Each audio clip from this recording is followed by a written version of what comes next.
Ever feel like sometimes when it comes to finance, it's like everyone's speaking a secret language? Yeah, it can definitely feel that way. All those terms, strategies. Exactly. Well, get ready to decode it all because this is your deep dive into the world of quantitative finance.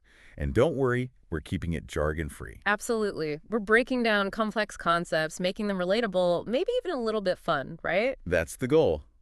And we've got a hefty one today. Quantitative Methods in Finance. Diving deep into the first 6 chapters. But before we get into all that, I was struck by something in the preface.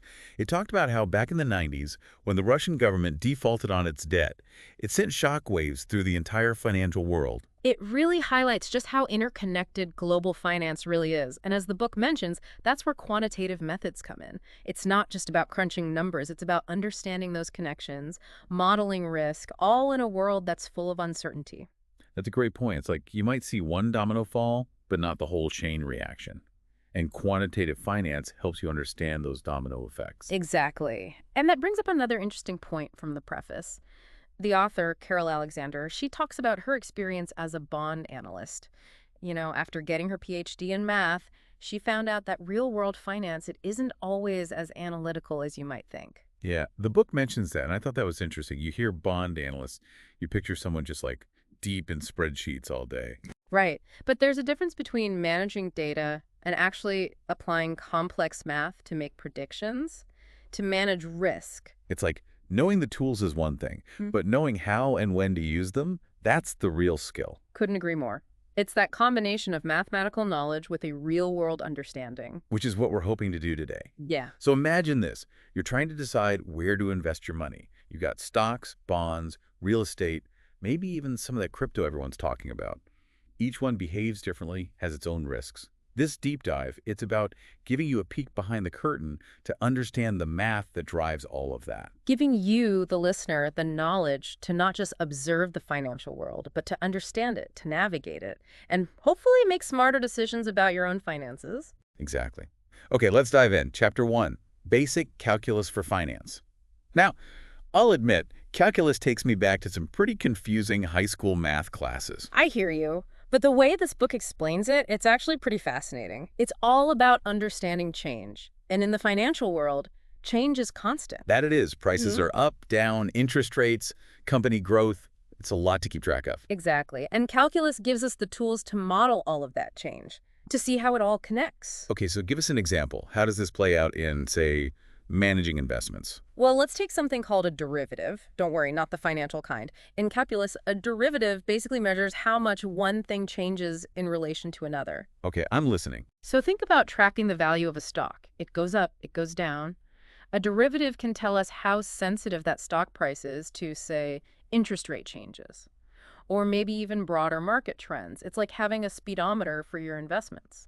So it's not just knowing the numbers, it's knowing what makes those numbers move. You've got it. This is already pretty insightful, and we're just getting started. All right, ready for Chapter 2? It's Essential Linear Algebra for Finance. Ah, yes, linear algebra. I have to admit, it sounds even more intimidating than calculus. What are we getting into here? It might sound intimidating, but think of linear algebra as the math of dealing with a bunch of moving parts all at once, like a giant juggling act. Okay, so less about graphs and more about, like, juggling a bunch of different factors. Exactly. Remember that example we talked about, trying to decide where to invest your money, stocks, bonds, real estate? Yeah. Each one has its own thing going on, its own risks and rewards.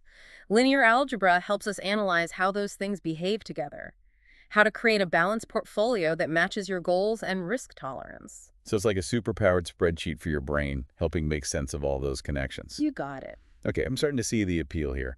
So we've got calculus to understand change, linear algebra for managing complexity.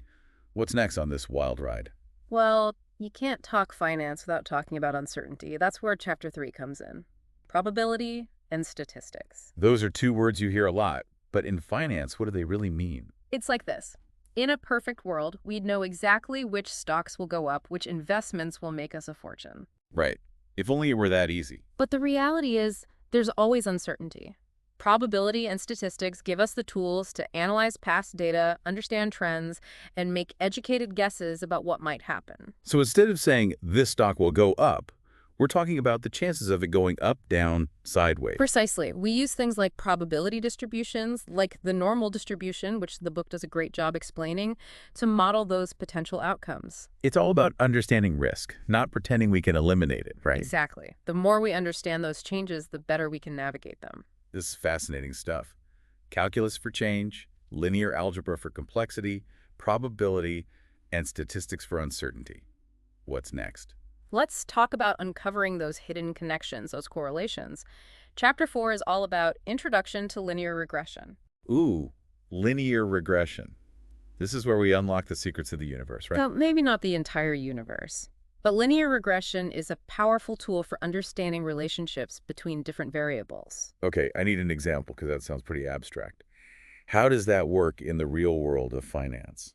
Let's say you're curious about how the price of oil affects an airline company's stock price. Makes sense, fuel costs and all that. Right. Linear regression can analyze historical data to see if there's a connection there. So if oil prices go up, airline stock prices tend to go down. Exactly. Or we could use it to see how interest rate changes might affect the housing market, or how much a company's marketing spend impacts their sales. So it's about finding those patterns that might not be immediately obvious, those hidden connections. Exactly. And once you understand those relationships, you can use them to make more informed predictions about the future. This is starting to sound less like intimidating math and more like, well, common sense with a mathematical upgrade. That's a great way to put it. I'm ready.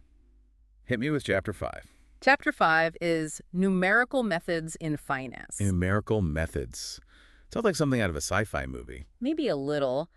Essentially, it's about using computers to help us solve those really complex financial problems, the ones that are almost impossible to solve with just pen and paper. So this is where we admit even mathematicians need a little help sometimes. Exactly. Think about those derivatives we talked about, the ones that measure rates of change.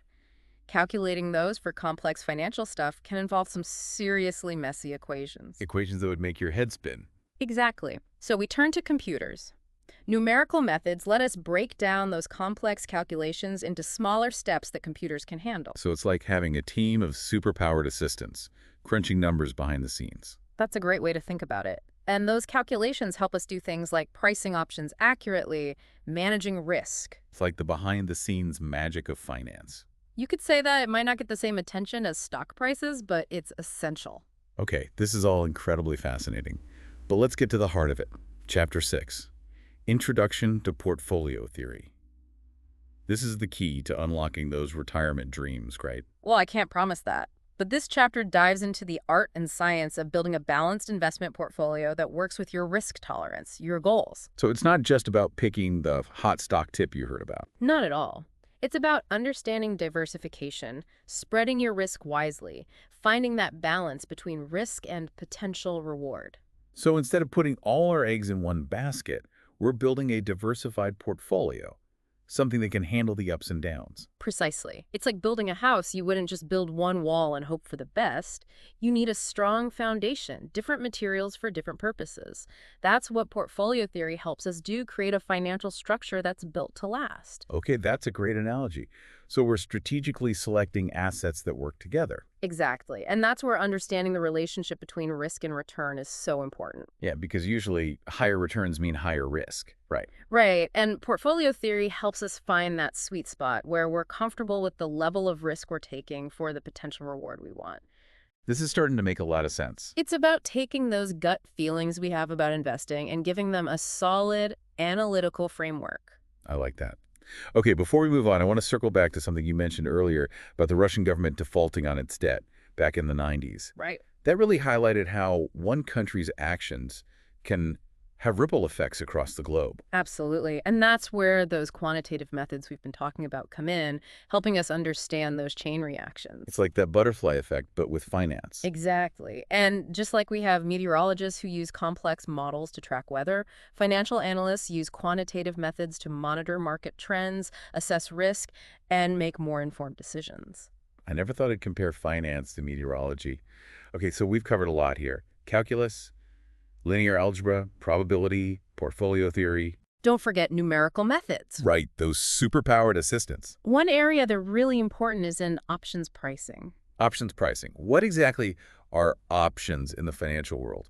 In the simplest terms, an option gives the buyer the right, but not the obligation, to buy or sell an asset at a specific price by a specific date. It's like putting a reservation on something but not being obligated to buy if you don't want to. Okay, I get the basic idea. But how do you even begin to put a price tag on that right, that possibility? That's where it gets really interesting and where numerical methods come in.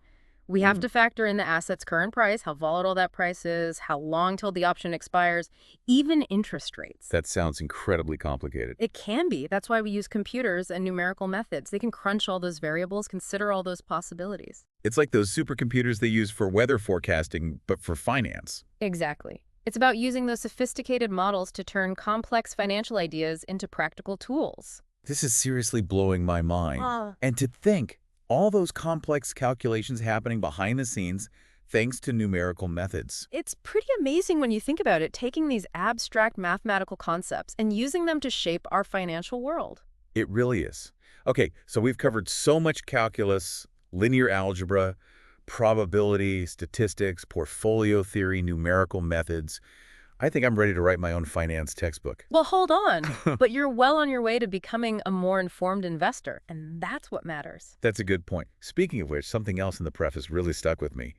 The idea that finance isn't just about math. It's about psychology, too. Absolutely. We can have all the fancy models in the world, but markets are driven by people, and people aren't always rational. You know, it reminds me of this one time I read about all these investors who piled into this hot new stock, even though the company's financials didn't make sense. It was all hype and this fear of missing out. That's a perfect example of behavioral finance in action. Emotions like fear, greed, they can sometimes override logic. So how do you balance that? The math and the human element. That's the million-dollar question, isn't it? It's about understanding both sides of the coin, recognizing those moments when your gut feeling might be leading you astray. So it's like having your logical brain and your emotional brain, and knowing when to listen to which one. Exactly. Finding that balance is key. It's like they say, the market could be irrational longer than you can stay solvent. That's why it's so important to have a solid strategy, a framework for making decisions, even when emotions are running high. Absolutely.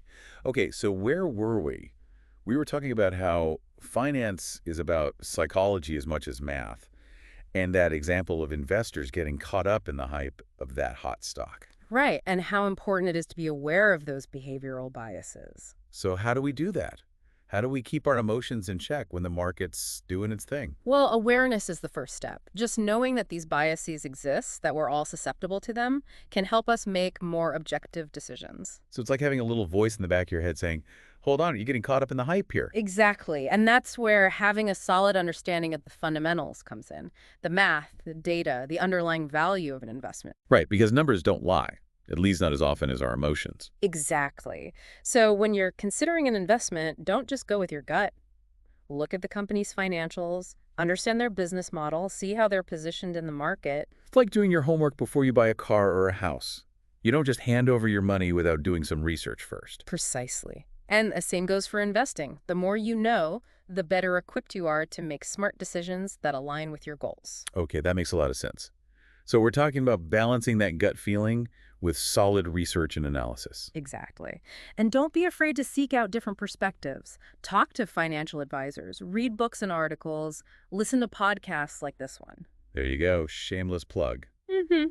But seriously, it's about being informed and being willing to challenge your own assumptions. Couldn't agree more. The more you learn, the more you realize there's always more to learn. That's the beauty of it, right? It's a constant journey of discovery. Mm-hmm. And speaking of discovery, we've only just scratched the surface of this book, Quantitative Methods in Finance. There's so much more to explore. We've talked about calculus, linear algebra, probability, statistics, portfolio theory, numerical methods, but there's a whole universe of financial concepts out there. And the tools and techniques are constantly evolving. What we know today might be different tomorrow. That's both exciting and a little daunting. How do you keep up with it all? It's all about staying curious, staying engaged with the markets, and never being afraid to ask questions. And maybe keep a good financial calculator handy. Absolutely. This has been an incredible deep dive. I feel like I've learned so much already. Me too.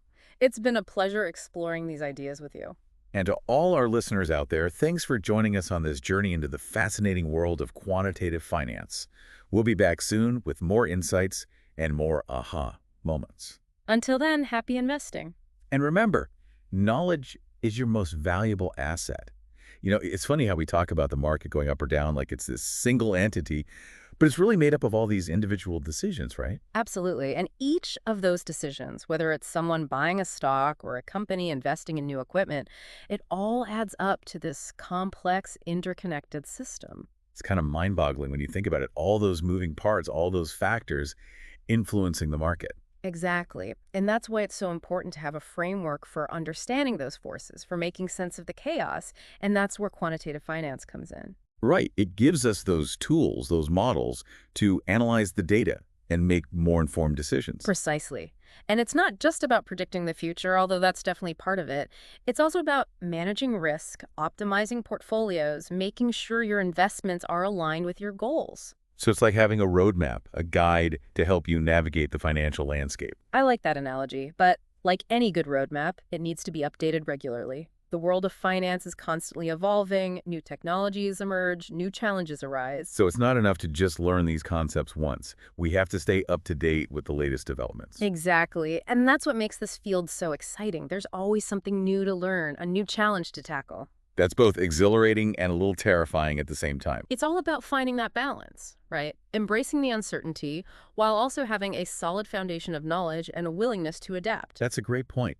This whole deep dive has really highlighted that the importance of balancing the quantitative, the numbers and the models, with the qualitative, the human element, the intuition. Absolutely. And remember, you don't need a PhD in math to navigate the world of finance successfully.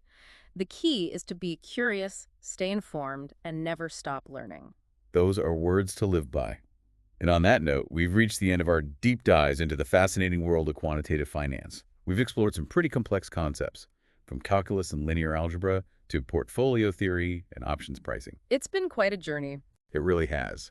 And to all our listeners, thank you for joining us on this adventure. We hope you've gained some valuable insights, maybe even a newfound appreciation for the power of quantitative finance. And remember, the best investment you can make is in yourself.